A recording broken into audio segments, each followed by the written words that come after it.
Today we're going to learn how to count basic rhythms in bagpipe music. Stay tuned.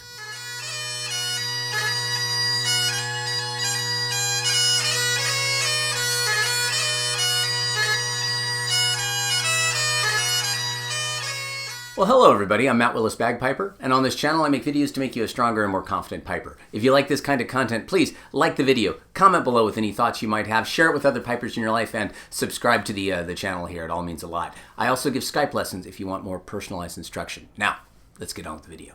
In the description below, there are links to downloadable PDFs of all of the things we're working on today. So go ahead, download those, get them printed out, or put them on an iPad, whatever you need to do so you can follow along.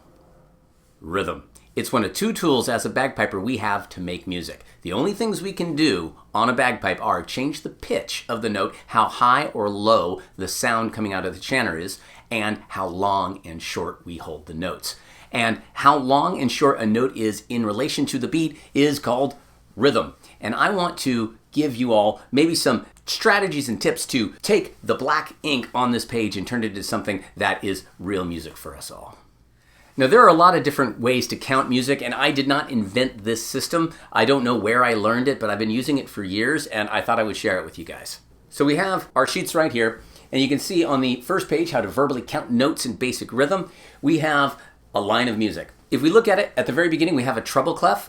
All that's really telling us is what the lines and spaces on this staff mean. So that's a video for another time. The next thing we have in my music, I do put a key signature. You can see it has an F sharp and a C sharp. That is to indicate that all of our Fs and Cs are sharp. We can't readily play naturals, at least not without cross fingering on the actual pipes. Next, we have the two numbers, and that is our time signature.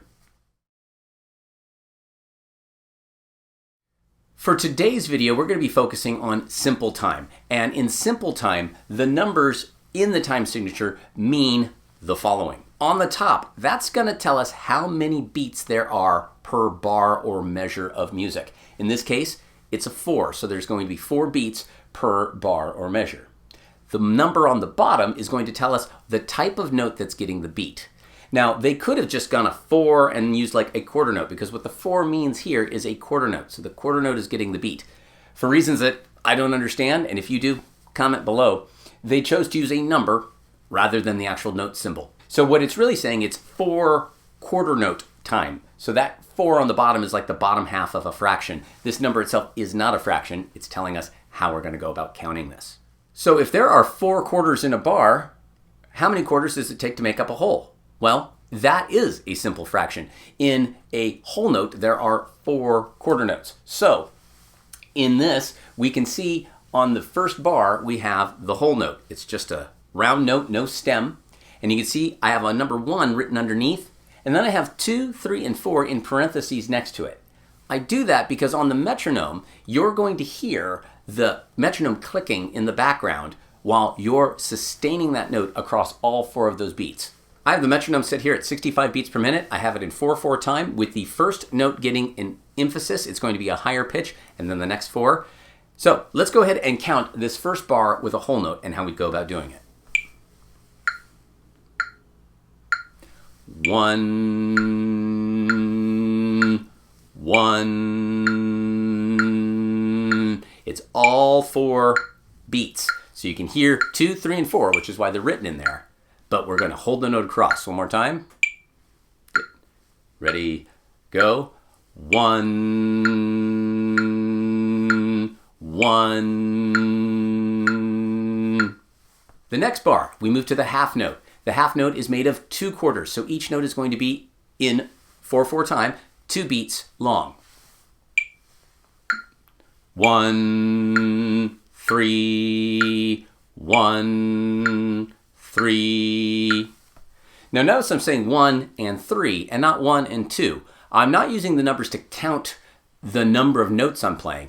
I'm using the numbers to represent what beat I'm on. So in this case, beat 2 is within the half note that's starting. So it's 1, and then the next note we're going to hit is on beat 3, which is why we're saying 3. 3. And this whole time, it's hard to see, but I'm tapping my foot over here along with the metronome. It's useful to start building up that habit because it helps build your internal clock. You watch most any musician and they're going to be tapping their foot at least much of the time. And it just kind of helps to externalize that pulse. For now, we have the metronome doing it for us. And a metronome is critical to everything we're doing today. We need an external source of time so that we can really focus on holding all of these notes for the right duration. Okay, now for the star of the hour, the quarter note, because we're in 4/4 time. This is the note that gets the beat. So this time we're going to say all 4 numbers right on the beat. 1, 2, 3, 4. 1, 2, 3, 4. Things get just a bit trickier now when we get to eighth notes. I wanted to add real quick for eighth notes, when they're by themselves, they have just kind of a nice little looking tail there. But when they're joined together, those tails come together to form a beam.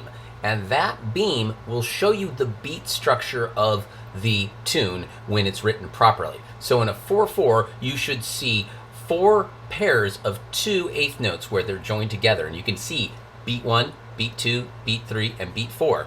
So the first note in each one of those pairs would be the numbered beat, and the other one would be the and. Thought you should know that. With eighth notes, we're going to be counting both the numbers, but we're also going to be counting the midway point between each number. For this, I use the word and, but I represent the word and with a plus sign in the written music here. I find an ampersand is one hard to draw, and it can often look like a 3 or an A or an E. It looks like other letters that we'll be using, so it's just clear, and the word and, just there's no reason to write the whole word out. So I'm going to use a plus sign, but understand I'm using that for the word and. And it's going to, again, be exactly bisecting this note into 2 even halves. Let's show an example. 1 and 2 and 3 and 4 and 1 and 2 and 3 and 4 and... So there we have 8 notes across 4 beats, evenly divided. 16th notes. In most beginning music, you're not going to see a run of 16 16th notes in one bar of music. That being said, we're using this as a learning exercise to kind of figure out where all of the sounds fall in relation to the beat. In this one, we're going to now divide each beat into 4. We're going to start again with the number 1, 2, 3, or 4. Then we're going to move to the sound E. So it's a long E sound I use. Then and. The and's falling in the same place here that it fell on the 8th note. It's right in the middle. And then the sound for the last 16th note. So it'll be 1E and a 2E and a 3E and a 4E and a.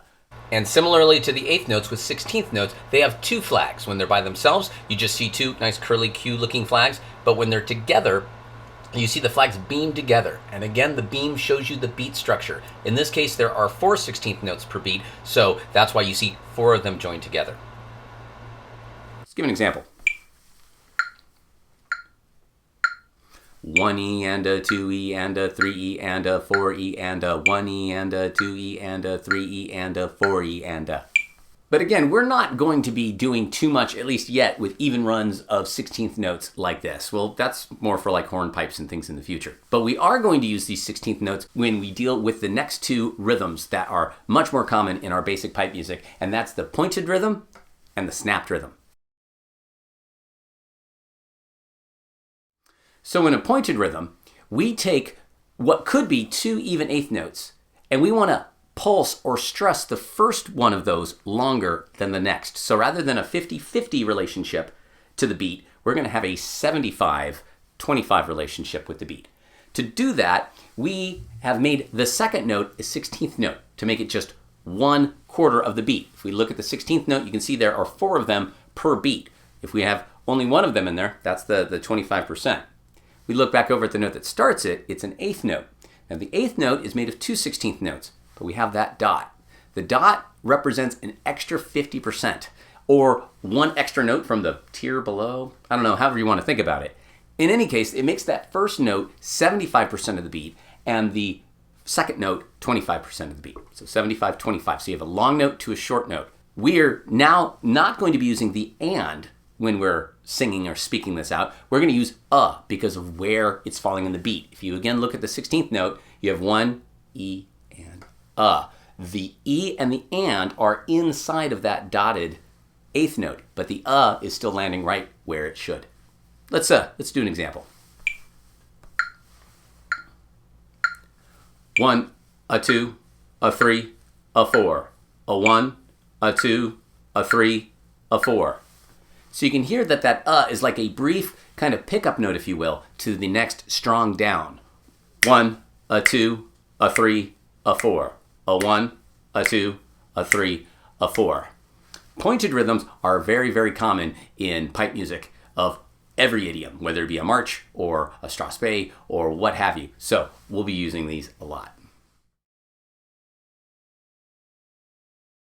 Now next, and less common, but still happen quite a lot in our music, is the snapped version, or in classical music theory, actually a Scotch snap, probably from the music we're playing. In this one, we start with the short note and then go to the long note. So on the downbeat is the 25% note.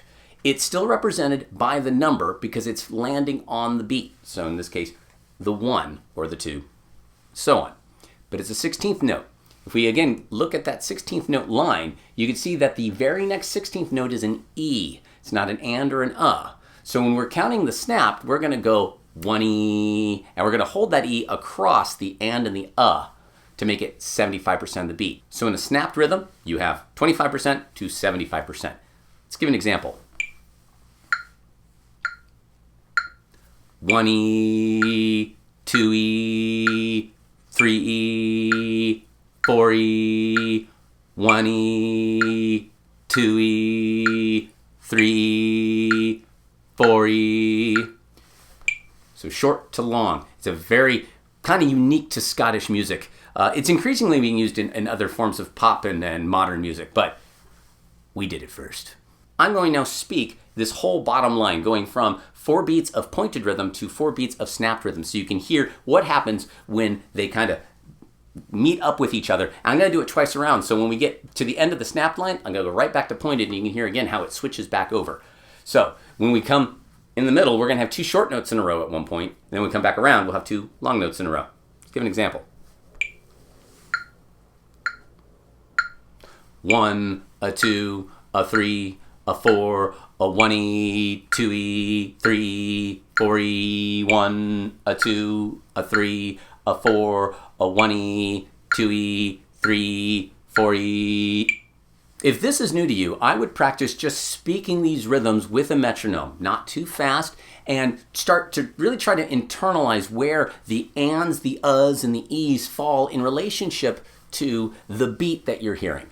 Don't go too fast. There's not a lot of value of taking this at 80, 90, 100 beats per minute if you're just starting. 65 right here is working fine. Before we start applying this to the music, I would take some time and really kind of sort out everything here and be able to speak through everything on this page with a metronome.